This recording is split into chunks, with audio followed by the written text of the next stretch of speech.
আগামী 12ই মে অনুষ্ঠিত হতে যাচ্ছে ত্রয়োদশ জাতীয় সংসদের সংরক্ষিত নারী আসনের নির্বাচন। নির্বাচন কমিশনের তফসিল অনুযায়ী রাজনৈতিক দলগুলো প্রস্তুতি শুরু করলেও জামায়াতে ইসলামী তাদের প্রার্থী মনোনয়নে ভিন্নধর্মী ও কঠোর অবস্থান নিয়েছে।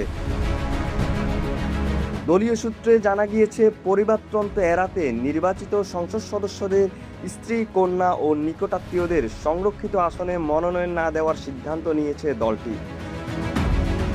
ভোটের শতাংশ অনুযায়ী 11 দলীয় ঐক্য পাচ্ছে মোট 13টি সংরক্ষিত আসন। এর মধ্যে 11টি আসনে জামায়াত নিজের প্রার্থী চূড়ান্ত করেছে।